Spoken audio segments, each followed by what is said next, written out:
Hey folks, Scott here. Unfortunately, between some health issues and some various personal life stuff that was going on this week for us, Matt and I were unable to meet to record an episode this week. We will be back next week to record our episode on A Monster Calls, but we wanted to leave you with something this week anyway. So what you're about to hear is an episode of our bonus Patreon podcast called Doof After Dark. Basically, every time Matt and I finish recording, we end up talking about stuff anyway over the course of like just the 45 minutes winding down from the episode. So we decided, hey, why don't we keep the tape running and just record those conversations and then release them to people in case people wanted to hear them. So the one that you're about to hear is where Matt and I got together to kind of talk about nihilism. I had played a game called Final Fantasy XIV Endwalker that kind of deals with the concept of nihilism and exploring what it means and how to overcome it. And so it was on my mind, so I thought we'd chat about it. The conversation also goes to really weird places. I think I go on a rant about my pediatrician at some point, but it's a good sample of what our Doof After Dark show is. So if you listen to this and you like it and you want to hear more of it, there's episodes coming out every week, and it's not just Matt and I. Sometimes it's Elliot and Ruben, Malia and Jenny. And so just anyone who happens to have extra stuff that they recorded that doesn't quite fit in an episode, we throw those on the After Dark. So head on over to patreon.com/doofmedia, check it out. And if you want to support us, you will get a bunch of these After Dark episodes. But we hope you enjoy mild spoilers for Final Fantasy XIV Endwalker, if that's something that concerns you. But see you next week, everyone.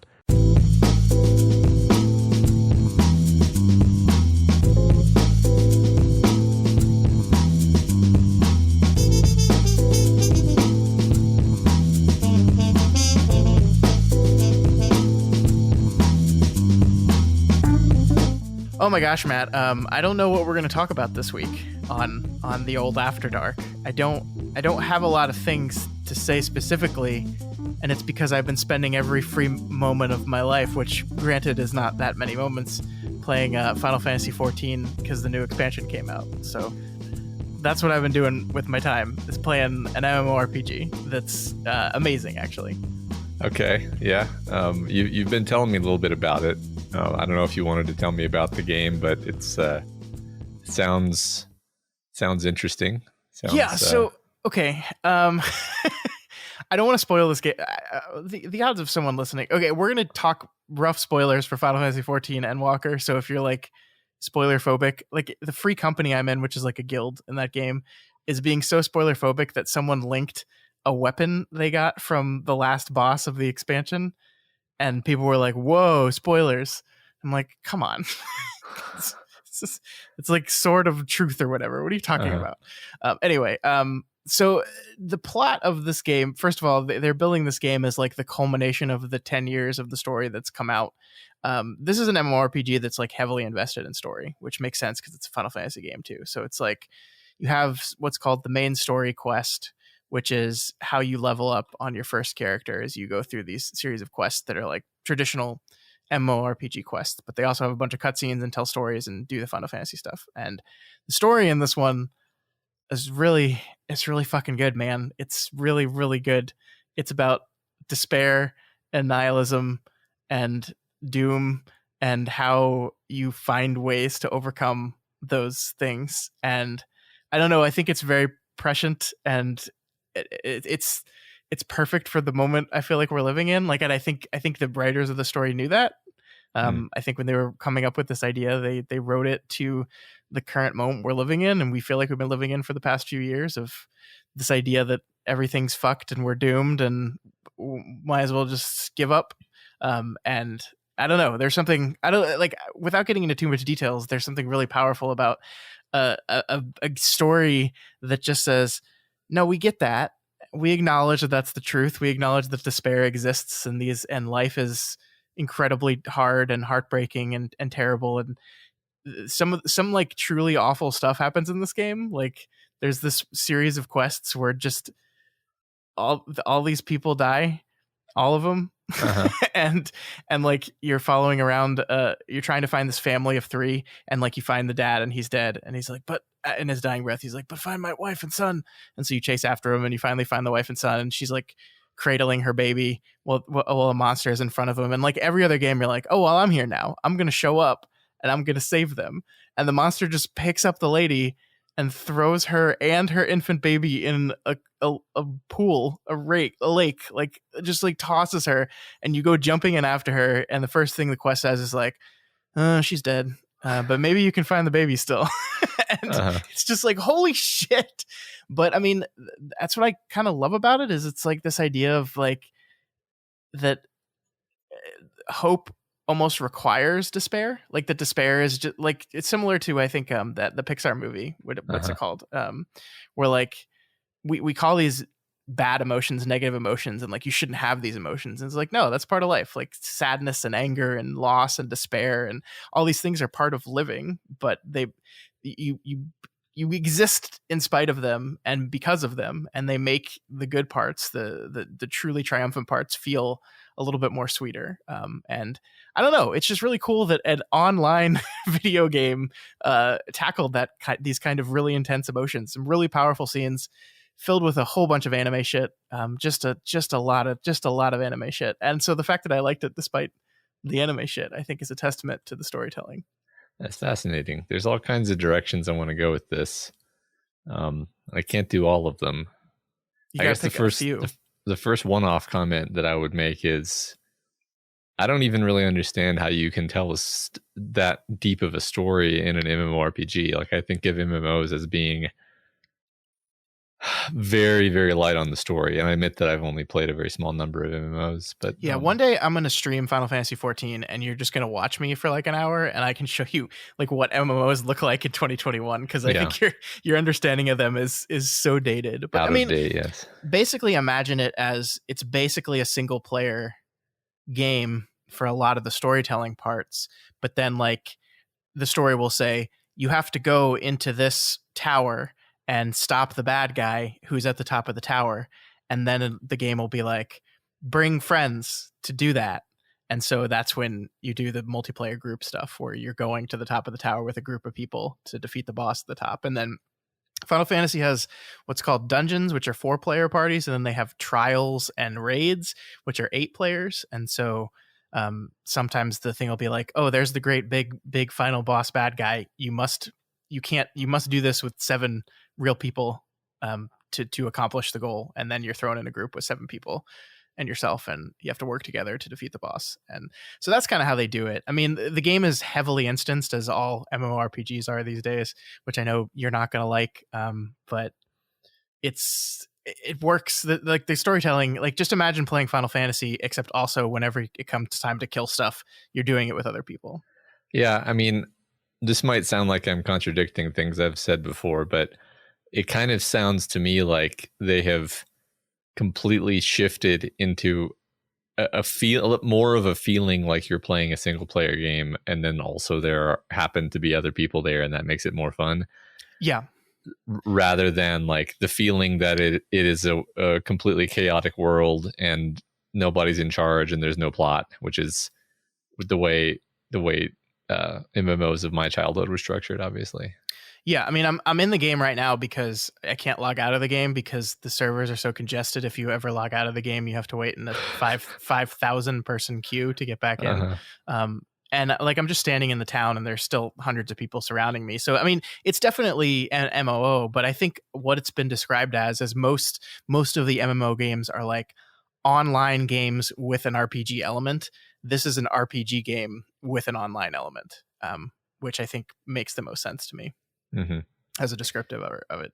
Yeah, that makes sense to me. Yeah, I mean, I guess I'm just, normally I would be annoyed by the idea of instance dungeons, but that description makes me kind of kicks it into a different bin for me.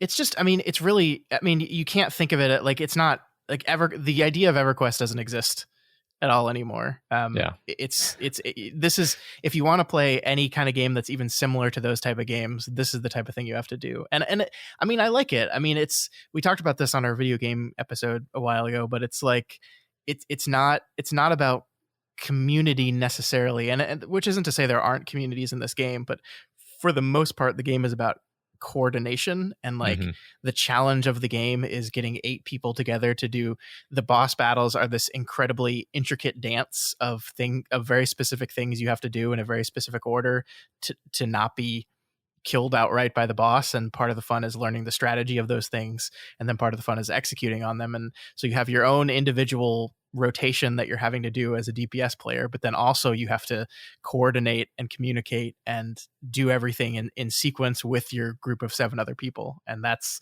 where the fun and challenge comes from. And there's, I mean, online cooperative stuff has existed in video gaming like since there's been an online, but there's nothing quite like this kind of the World of Warcraft Final Fantasy 14 kind of raid group challenge thing. It feels unique to me in ways that I actually still very much enjoy. That's cool. That's I'm probably never going to play it, but if you stream it and you tell me that you're streaming it, I'll watch. Yeah, I kind of actually want to send you just the video of the final boss battle. I mean, It's going to be mostly nonsense to you because it's just going to be a lot of flashing anime shit and lights, but like it's just, you can maybe see the complicated nature of like how coordinated it is. And the problem with these games actually is when you watch people play the hardest difficulty stuff, there's like it's like an iceberg, right? Like you can see the 10% of the stuff that they're doing to survive, but then like you don't see all like the how they're having to stack in certain ways and pass debuffs in certain other ways and tanks. Like there's 20,000 things that they're doing under the surface that if you don't know the battle, like you just completely miss. But it's still just really cool and really complicated. And I think this game is some of the most challenging content that exists in these type of games, which is I've never done it all because I don't have time to be in a coordinated group like that. But I will say that the game is pretty pickup group friendly, and that a lot of the stuff you can eventually do with just 7 other random people that you can hook up with through the game systems, which is cool. Yeah. I mean, that was always something that we would complain about with the in the old days.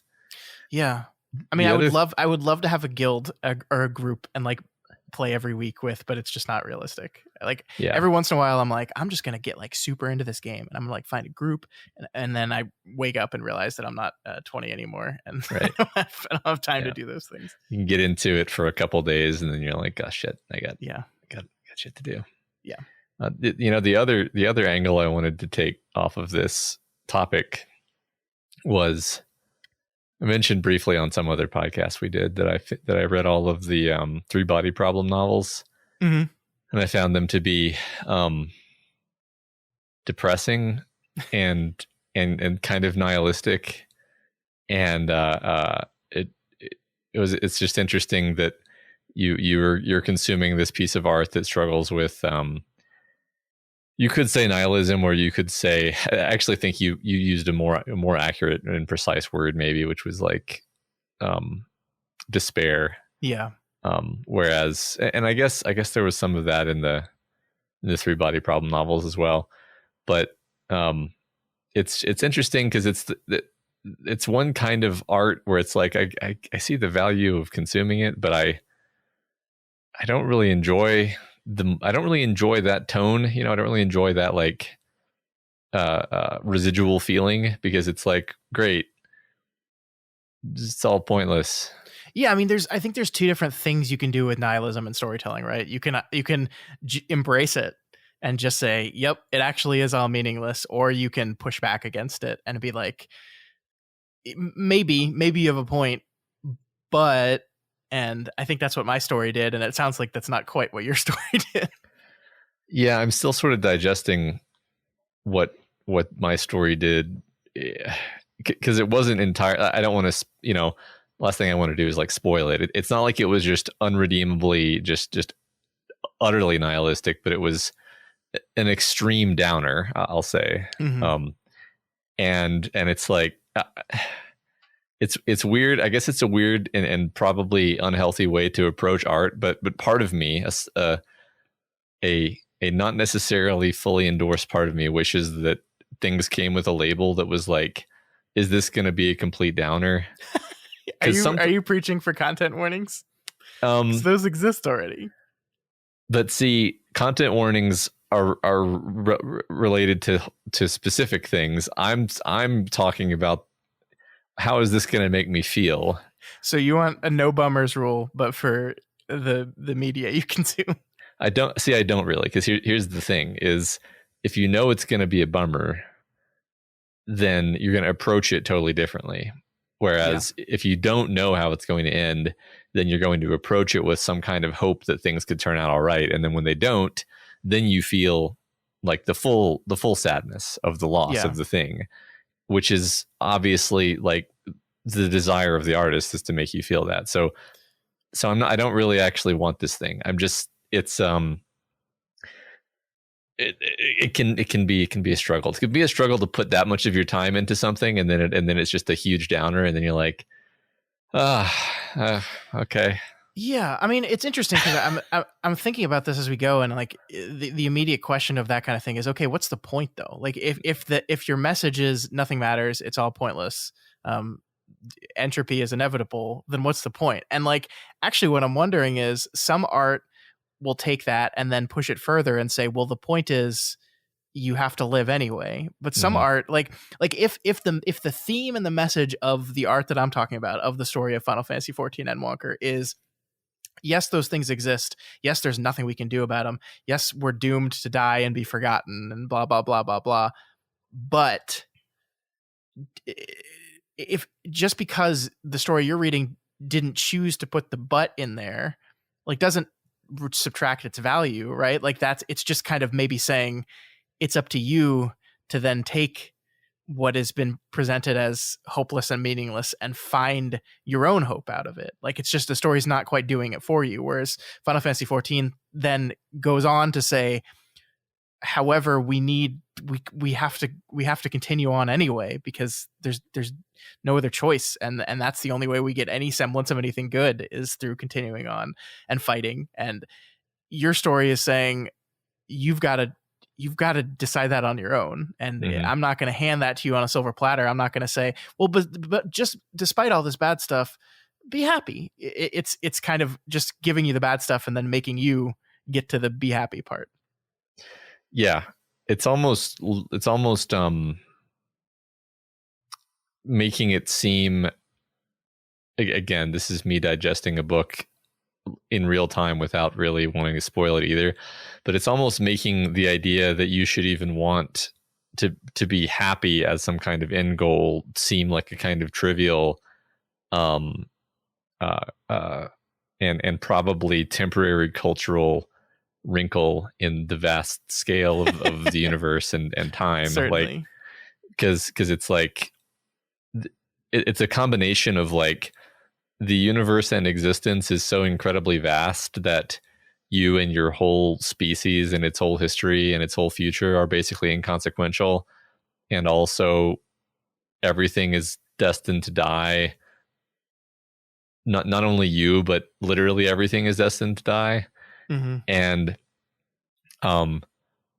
then it doesn't, I guess, like you said, it doesn't hand you a but. It doesn't say like, but like, at least you can love those around you or whatever. Like I think maybe that's subtextually there, but also kind of barely there.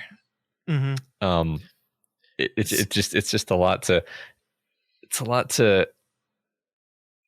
I guess. Sorry, it's just like the reason I struggle with it is like, I like art that is challenging, but this is one instance where I'm like, how am I being challenged exactly, other than that I feel like shit? Yeah, I mean, I think it's really fascinating. This whole thing is fascinating to me because, like, I've never, like, I think I could read this thing and I don't think it would get me down the way it would get you down, because, like, I don't know, like, in mild spoiler for Endwalker, there's this character who sends this robot woman out into the cosmos and has her find every instance of life in the universe and ask them why they live. Like, what is it that you're striving for? Why do you live?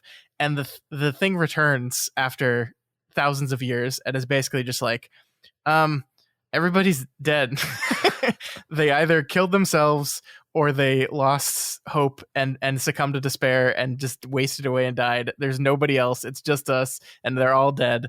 And like, at the last world of the game is you kind of going through this construction of many different civilizations and meeting the people from those civilizations and like figuring out what happened to them. And one of them is a civilization who was like super advanced, found a way to transcend their body, and then like figured out what entropy was, and just were like, oh fuck. And then they all just kind of gave up and died. And it's funny because they had already moved beyond the physical plane when they figured out what entropy was. And so like you meet them like trying to put themselves back in physical bodies so they can die, which is hilarious. But like my response to that was like, okay, like, so what? Like, that's just like, to me, like the concept of entropy as a horrifying, depressing thing is just like, what does that got to do with me? I'm not gonna I'm not gonna be around my the people that I love, like even my kids, which I can only attach a semblance of any kind of actual love to because they're extremely theoretical in my mind. Like even they don't have to deal with this thing. So like, I don't know. Like, what's the point? I don't know. Like, I'm here. It doesn't matter if there's a point. I have to wake up tomorrow and do stuff. So I don't know. It just, that stuff never worked on me. Yeah. I mean, my kind of philosophical antidote to this sort of thing is, have you ever heard of the block universe or the theory of the block universe? Mm-mm. Basically, it's just like if you imagine that the 3D universe were a 2D slice, and every moment of time we're like stacking a new slice on this block, and you're building up the block slice by slice, and that's time moving forward. And then you stand back from it and you see the history of the universe is the progression of movement through all of the slices of this block. And then you realize, well, it's a 3D universe, so you can't actually see it would be a 4-dimensional block, which is impossible to visualize, but it gives you the intuition. So the idea is, though, like the block is the block. The block is immutable and it's there, and everything that ever happened is there. And depending on your feelings about determinism, everything that will ever be is also, in a sense, inevitably there. Mm-hmm. And the block will always exist, and it will always have existed, and it will always be going to exist. So no matter what your span is, the block will always be there, and your course through this universe will be that little squiggle right there that you can see if you zoom in, and that's eternal, right? Yeah. And I like that a lot, because it's like, whether or not you take it literally, it's like, look, here's a framing, which is really just kind of pretty words, but it's a framing that says actually everything you do is incredibly meaningful, because it's basically inscribed on this permanent record of the cosmos forever. So it's like an anti-nihilism pill. And then when you kind of think about it, you realize like nihilism or the opposite of nihilism is all about like how you frame things and like how you associate emotions with it. Because I think the thing about the Three Body books is like the characters themselves get swept up into this hopelessness, and I guess just being an empathic person, that kind of rubs off on me, and it makes me sad because they're sad, even though like that's not my normal way of processing things. Yeah. So, but because I fundamentally day to day I agree with you. I'm not somebody who really struggles with meaning. In fact, I think less than average do I struggle with meaning, but still susceptible to books. Yeah, I mean, I think I'd probably like feel a little depressed after finishing the series too, but like, I don't know, I wouldn't lose sleep over it. I mean, I just like I think the one of the messages of Final Fantasy is like the answer to this is the people you surround yourself with, the loved ones you have, and those people are going to die, yes, but they are here with you now, and you even still have the memories of them after they're gone, and that has to be enough, because what else is there, you know?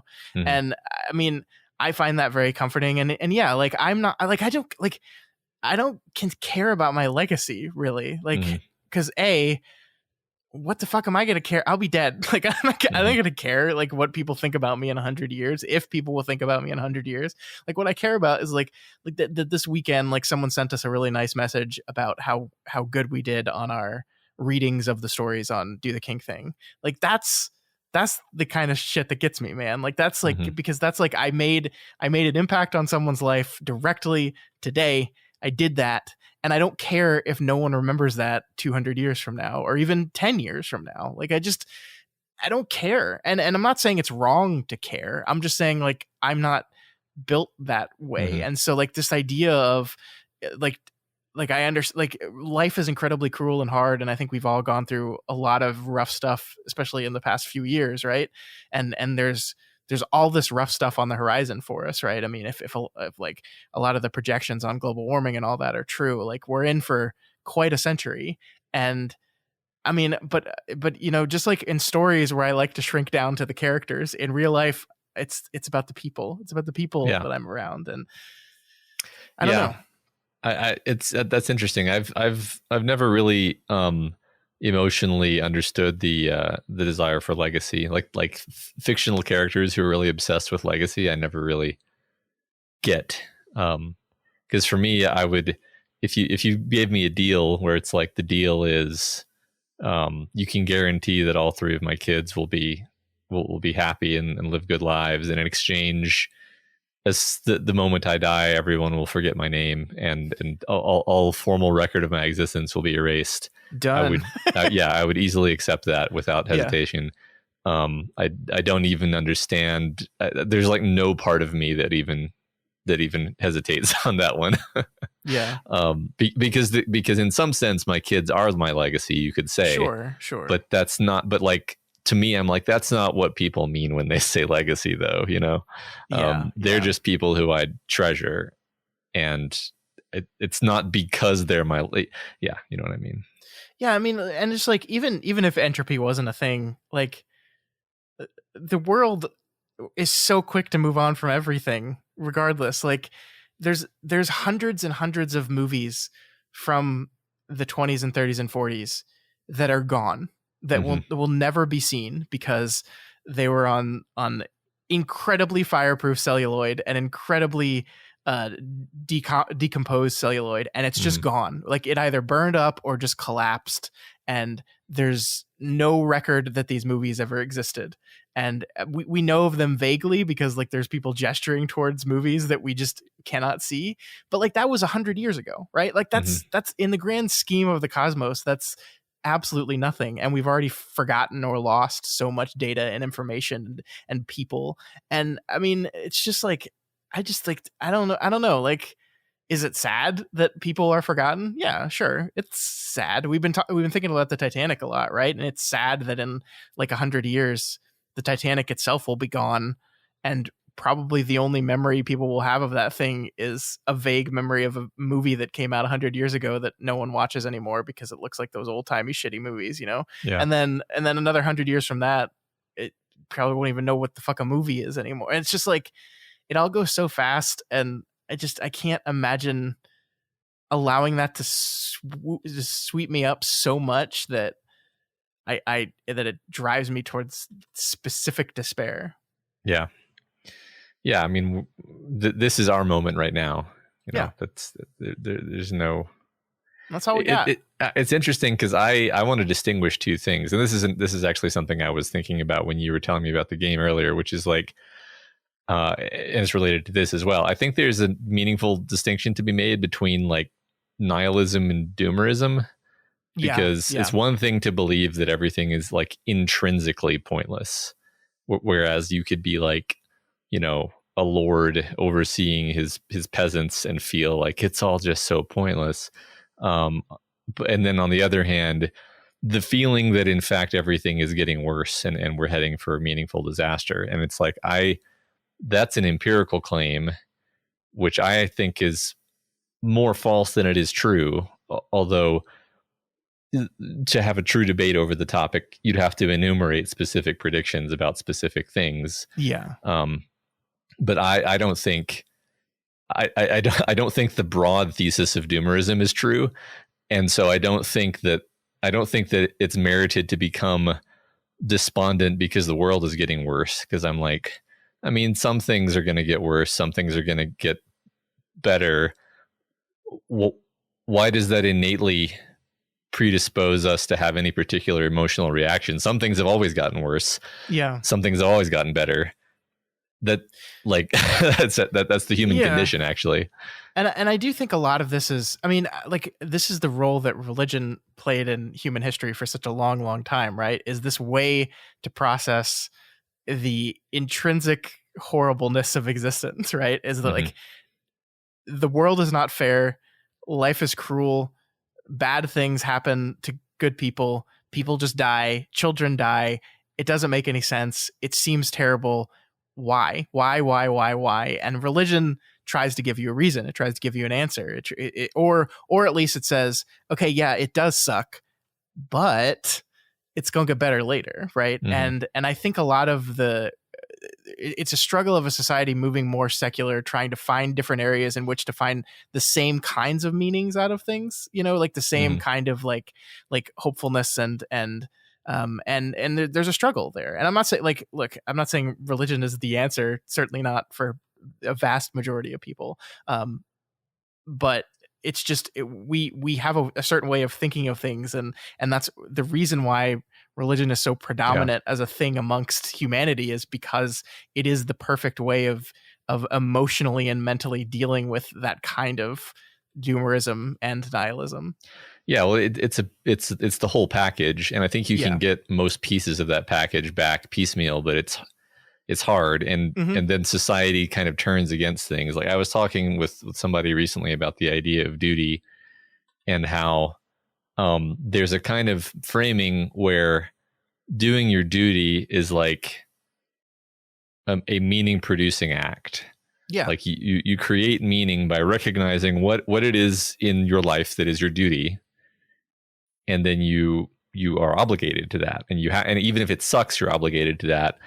But because you have internalized that as not holy, because we're not speaking about religion, but something nearly holy in terms of like how important it is. It brings you a lot of positive emotion, because you're like, this is important. This is my duty. I'm doing my duty. Even as you're doing something that sucks, right? So you're almost magically transubstantiating something that objectively sucks into something that's giving you meaning. I mean, taking care of children, very often third person view sucks, but like subjectively, you're like, this is the most important thing I could be doing right now.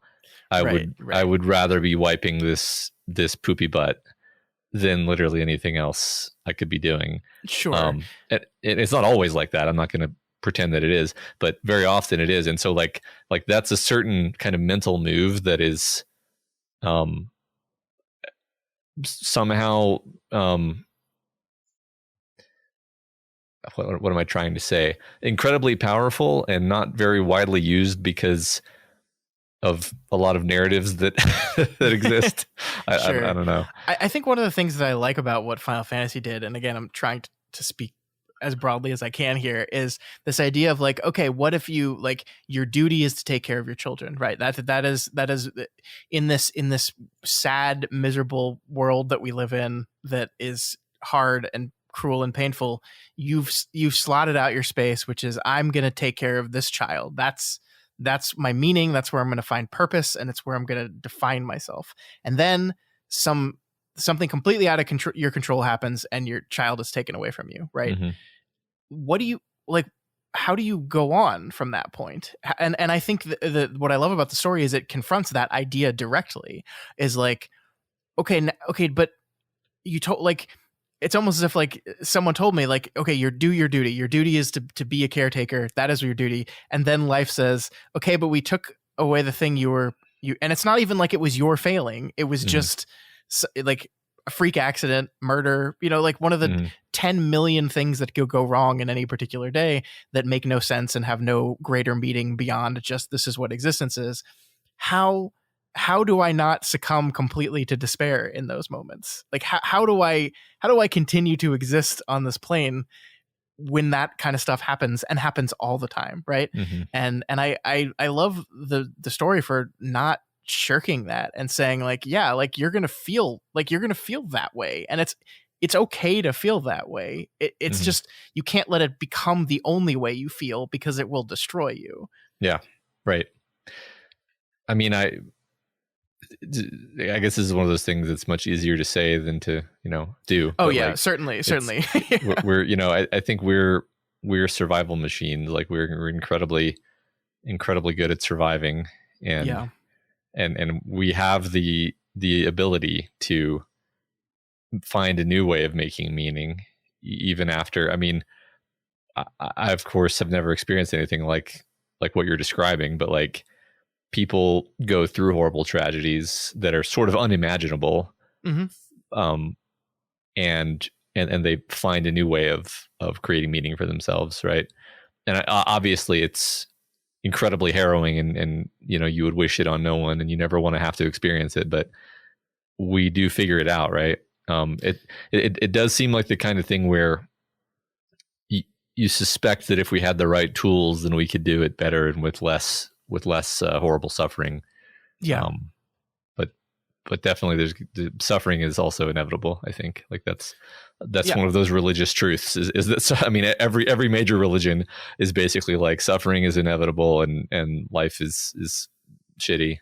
Because I don't think a religion can function in the world we live in without acknowledging that those things are real, because then people would be like, have you tried living in this life? Yeah. I don't have all the answers here. The thing that I just love is that like I just played a silly anime as fuck video game that actually attempted to confront these things head on and to really challenge the player, like how you're going to feel about these things. Because I mean, there's like I continuously was surprised at the moments that the game was willing to go somewhere and do something. And I mean, there's so many moments where your NPC characters that are your friends along the way, you're like the silent protagonist and you have all these friends, and they like in the middle of absolute despair and hopelessness, like put their faith and trust in you, the player, and like they're fake people, they're not real, and there is still something. This is again one of those things that I think video games can uniquely do. There is something powerful in even having a fake person go, I am not giving up hope, and I'm willing to, I'm putting everything I have for the continued existence of the universe in you, Scott, in you. And I don't know, there's something really cool about that, and I was just really impressed with the way they did it. Yeah, that's very interesting. Maybe what we all need is NPCs to follow us around and make us feel like our lives are important and meaningful, because apparently we're very easily we're very suggestible in that particular way. Yeah. And like, I mean, like everyone has people in their life that think those things about you, I think. And it's just, you don't commonly have them just coming right out and saying them. Like my son can't talk, but that's like, I'm relying on you completely for my continued existence, Scott. Like that's what he would say to me if he was able to, right? Like, I mean, that's like any young child, like that's just true. That's just absolutely true. Yeah. And well, like everyone. Yeah. Just wait until he can be like, I love you, daddy. And then you just, you're just like, I can now survive for another week. Yeah, exactly. And I think it's just the part of existence is finding that, and not everyone gets it in kids. A lot of people do, but not everyone does. And you can get it in friendships, relationships, like anything. I think that the thing that the game is saying is you need to seek that stuff out and hold on to it when you find it, because that is what gives your life meaning. Like this idea of this broad idea of that, like of this greater super meaning, it's just that's not true. It's just there's no it's just you and the people you surround yourself with and the people you love and the people that love you, and that's all you got. So embrace it. Yeah. Call up your friends and family and tell them you love them. Do it now, everyone. Go do it. Yeah. Yeah. And take care of each other, damn it.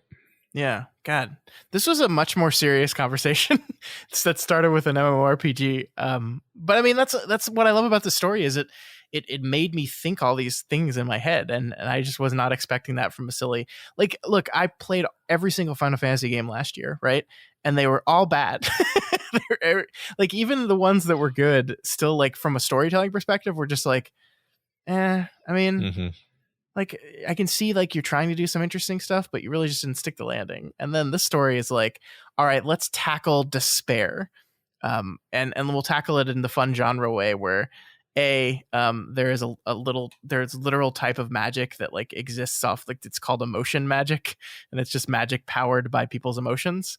And then B, when this magic has gone haywire, if you succumb to too much despair, you literally turn into a giant monster, and then there's no hope for you. Like, that can't be reversed. So all I have to do is fight you, which is just fun genre shit. But I don't know. It was it's a good game. You turn into a witch. You need to reverse the entropy by yeah. Everything's connected, Scott. Can I tell one more fun anecdote before we go? You can. So we've been reading this book for Kingslingers called Low Men in Yellow Coats, and there is a line in this book. It's about growing up and loss of innocence and all this stuff. And there's a line in this book that says, "What if there were no grown-ups? Suppose the whole idea of grown-ups was an illusion. What if their money was really just playground marbles, their business deals no more than baseball card trades, their wars only games of guns in the park? What if they were all still snotty-nosed kids inside their suits and dresses? Christ, that couldn't be, could it? It was too horrible to think about." And I thought about this today and this week because there's a new show out on HBO Max. It is the sequel to Sex and the City. I forget what it's called. It's the next series of Sex and the City. And spoilers for the first episode of whatever the show is called. At the end of the first episode of this new Sex and the City, Matt, the main character's husband is riding on a Peloton, and then he dies. He has a heart attack and dies. This is a fictional character. Uh-huh. Peloton stock dropped 13 points that day. Because a fictional character was riding a Peloton and died. So money is not real. None of this is real. It's all made up shit. Like, we're all just children playing in the playground, and that's it. And so Peloton, by the way, responded to this by hiring the actor who plays the character who died in Sex and the City to do a commercial in which he's sitting there with one of the instructors from Peloton saying, "I feel great. You want to go for another ride?" And it's like, this is the world now. This is, it's all made up. Yeah. It's all made up. None of it's Matrix. Real. It's all, money is fake. If a company can lose 13 points because a fictional man named Big had a fictional heart attack and fictionally died, then nothing is real. That's pretty funny. I was thinking about this, just random thoughts pop in your head. I think it's because I was thinking about nihilism, and I was thinking about this. We went and watched my friend run a half marathon today, and we met him at the finish line. And when I was leaving, I was at the parking attendant, and like, I gave her the ticket. She said it cost $10. I gave her a credit card, and then she opened the gate. And I was thinking of, like, what if she just, like, refused to open the gate? Like, what if we lived in a world where she was just like, I've decided now that I'm not going to do that. I'm not going to follow this prescribed transaction that we all just kind of exist under, and we're all just kind of okay with it. Like, it's just so much of our existence is completely made up, realistically unenforceable structures unless everyone just collectively agrees to enforce them. And it's like, it's wild to think about life in that way. Yeah. But this whole stupid stock market thing made me think about that. Yeah. Yeah. I mean, this is somewhat tangentially related, but I was Christmas shopping today, and I like had all of my bags of stuff, and I was like, not actually going to do it, but I walked myself through the thought experiment of how easy it would be to steal just like tons of things.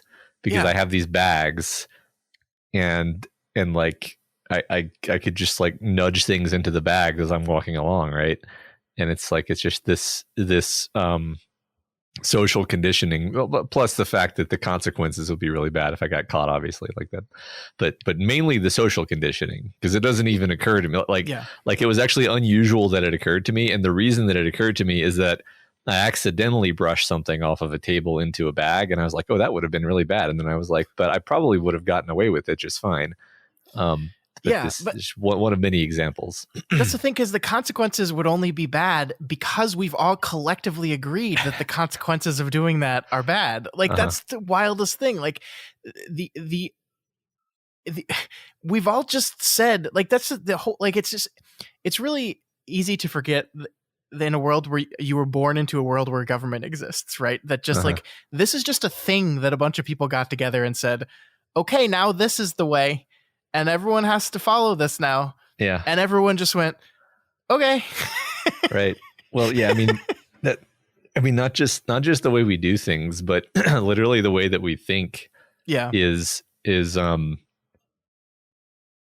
we do what other people do, and we think what we think other people are thinking, and we want what it looks like other people are wanting. Yeah. And we're not really conscious of this, but I'm definitely conscious. I'm definitely more conscious of it now watching my kids, because like a good ad for a toy will not just be like, here is the toy.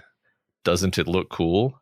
A good ad for a toy will always show a child coveting the toy, because then your child sees, oh, it's desirable. I can see that it's desirable because I see that child desiring it, and we just ape each other. I mean, this is what all ads are. It's just children's ads are more transparent slightly. Grown-up ads are pretty much equally transparent, to be honest. But this is all we're doing all day, all the time, is just like wanting what other people want, and checking if what we're thinking is in line with what we're allowed to be thinking. And that's, and then, yes, like you say, just in terms of our overt actions, we're doing elaborate dances that we have been told are the way that you do that thing. But no one ever actually decided that in many cases. It just is the way it is.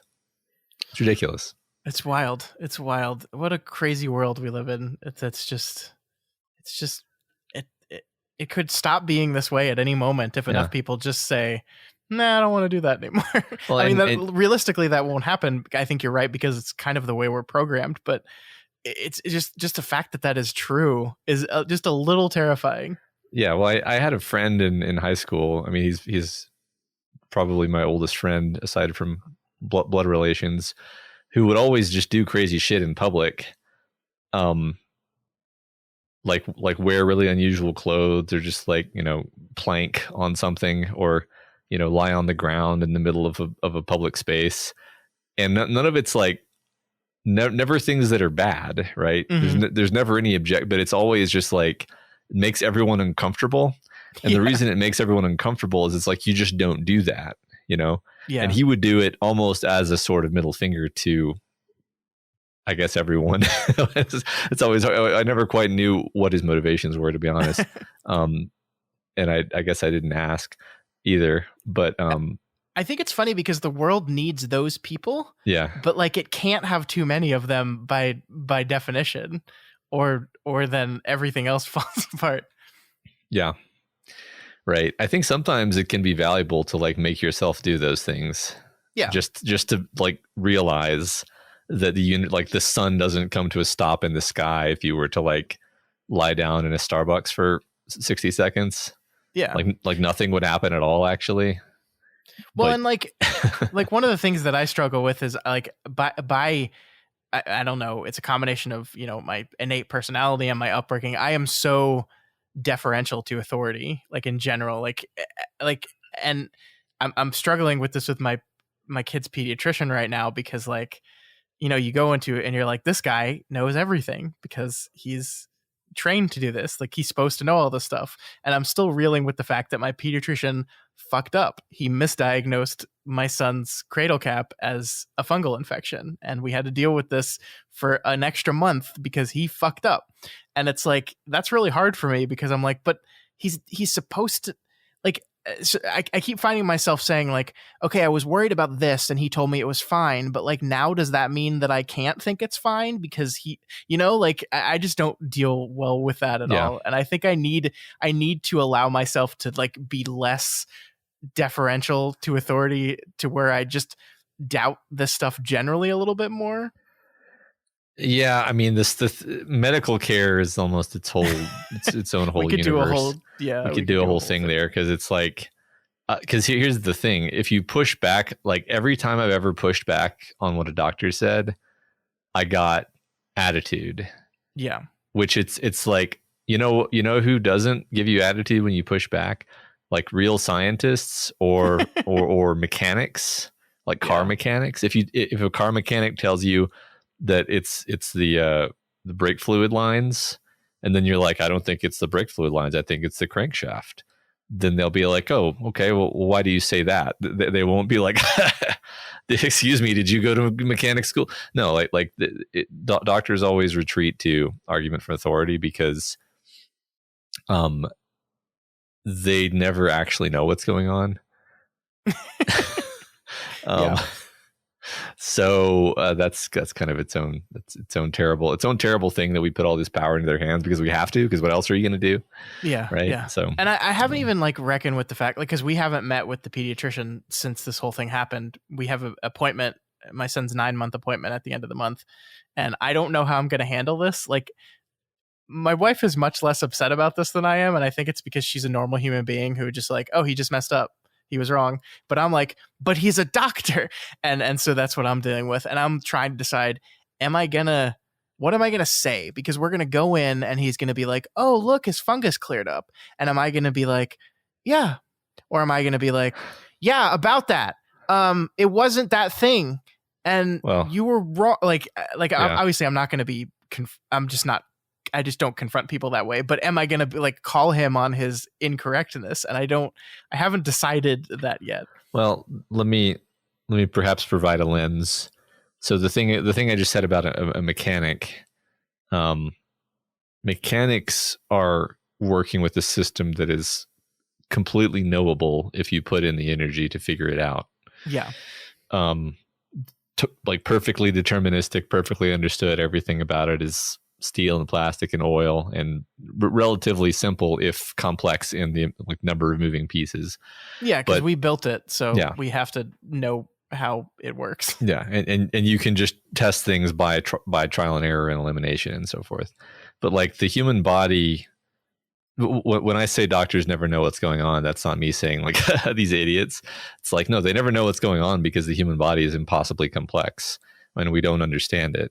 And so making a screw up in that domain is more understandable. Like what's not understandable to me is why they have like an attitude when they should just be like, yeah, it's really hard to diagnose this sort of thing, Yeah, and like I feel like sometimes when you ask like simple questions, and maybe like from their perspective, it's a question they hear 20,000 times a day. But from your perspective, it's just like, hey, I don't believe that vaccines are unsafe, but like, why is that wrong? Can you just like I am not an expert. Can you just like explain to me? Like I trust you. I believe I'm going to vaccinate my kid, but like, why exactly is the thing that people say the wrong thing, right? And their attitude, they will not be happy to have that conversation at all. Right. Well, I mean, that's in that particular one, it's because vaccines are not perfectly safe, and then they have to get into a whole discussion of how it's a cost benefit analysis, which the thing is, that's not even their thing. Like they don't even really study that. So yeah. they don't actually know how to answer that question. I probably sound like I'm being really hard on doctors. It's more like doctors are a specific thing, and we all kind of want and almost need them to be a different thing than what they actually are. Yeah, which is impossible. Yeah, I mean, at the end of the day, like I'm probably not going to actually like confront this guy about this, because I think it's really important that we have a good relationship with my kid's pediatrician, and that I actually like him. Like, I liked him from the first moment I met him, and maybe that's why I'm having such a hard time with this, is because I was like, no, but I was worried about this long list of other stuff, and you completely calmed my nerves about all that stuff, and now I'm like re-worried about it, and I shouldn't be. And I don't know. I just wish he had just scraped a little bit of the stuff off and looked at it under a microscope for 5 minutes and realized immediately that it wasn't fungus, because that's not what fungus, like, couldn't you have just, like, I remember specifically leaving that appointment going like, all right, he seems like really confident in what he diagnosed, but like he looked at it like really quickly.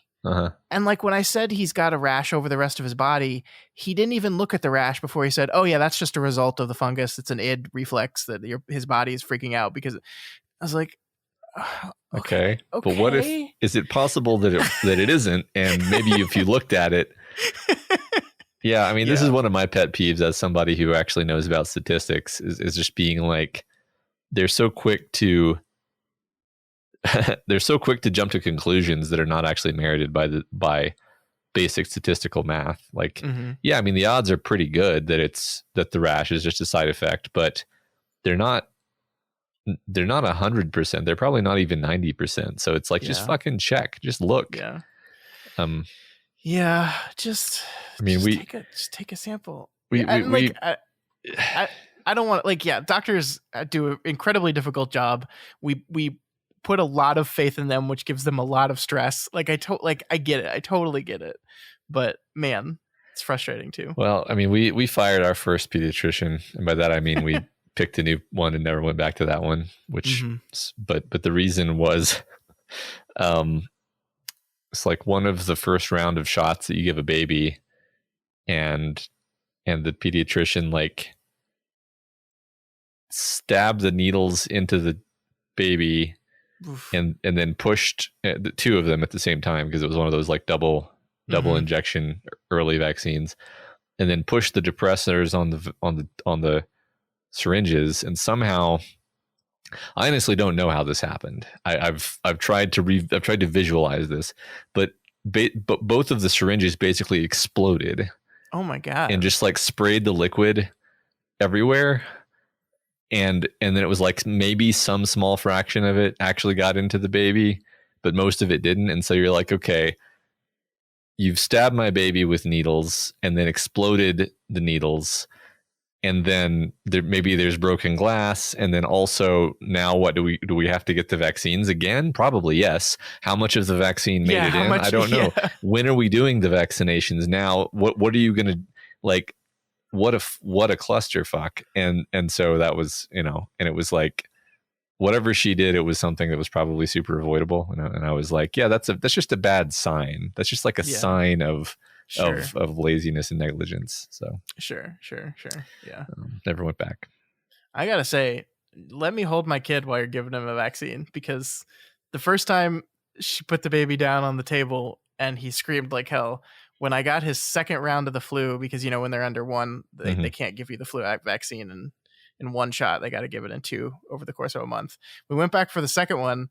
She's like, just hold him and I'll just jab him in the leg.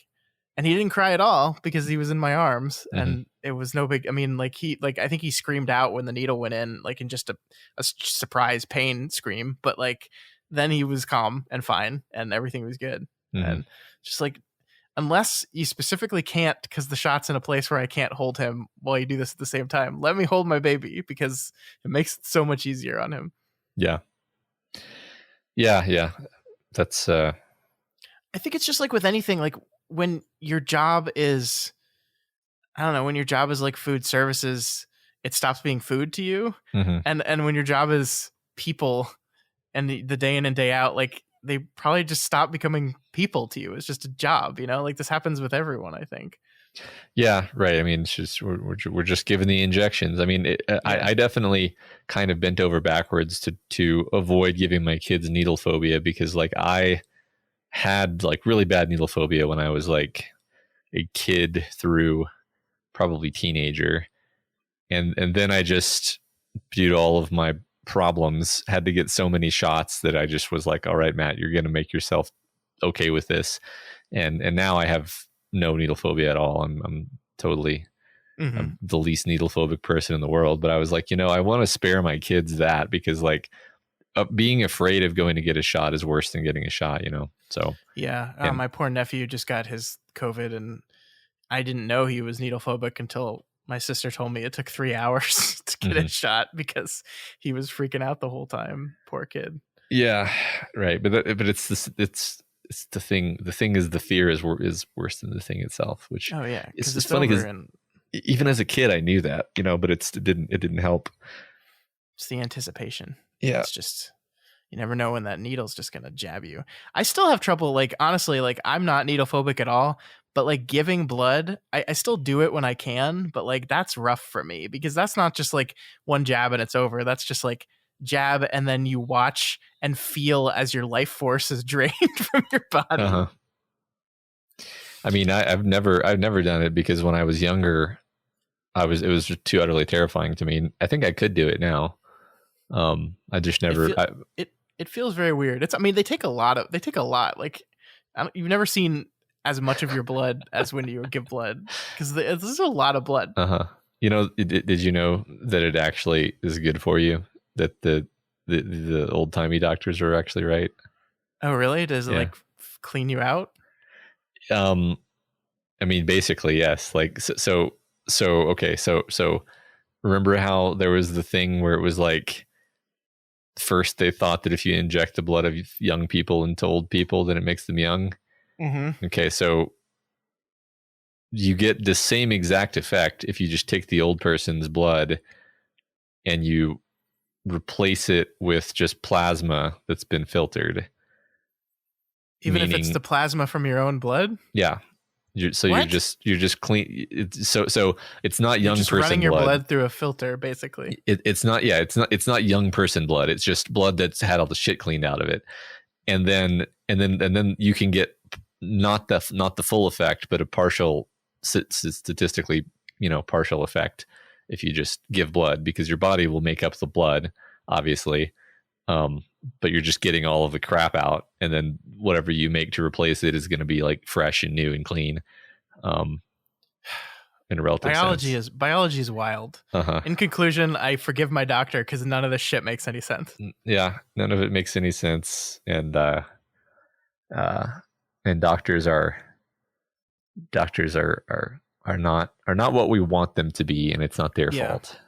It's not their fault, because I bet a lot of patients are like truly pains in the ass, right? Like, for every person that asks a question about vaccines and like legitimately like is just like, hey, like, it's not that it's not that I'm not going to do this, and it's not that I don't believe in the science and trust in your judgment.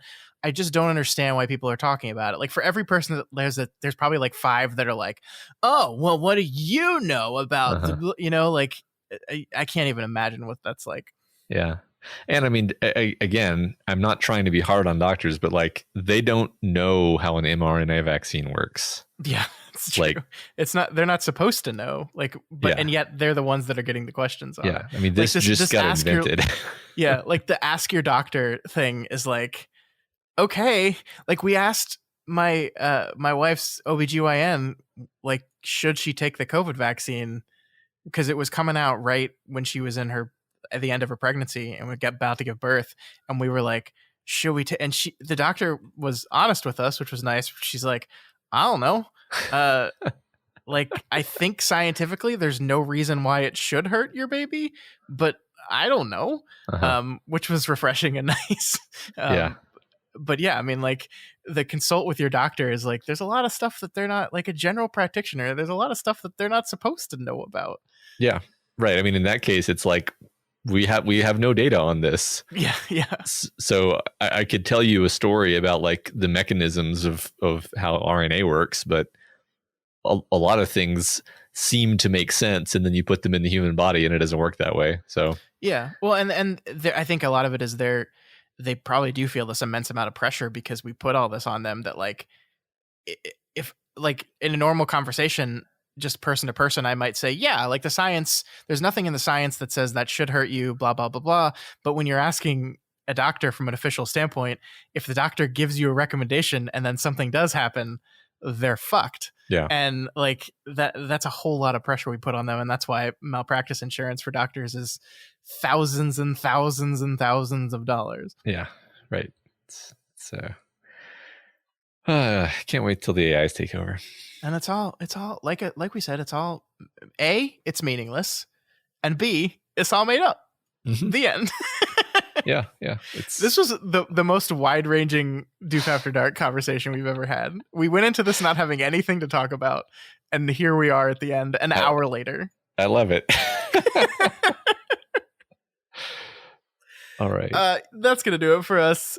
We normally do this at like the end of our podcasts, but we were too tired at the end of the last one, so that's why we went on for an hour, because normally if we're at the end of a podcast, we're just like, let's just do 20 minutes and then go to bed. But this was all we did tonight, so naturally we talked forever.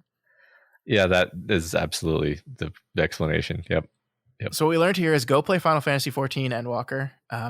Trust your doctor, and also don't trust your doctor. And vaccines are healthy enough. Yeah, it's cost benefit. and read the 3 Body series, but like don't succumb to nihilism. Yeah, fortify yourself first, I guess. Mm-hmm. The end. The end.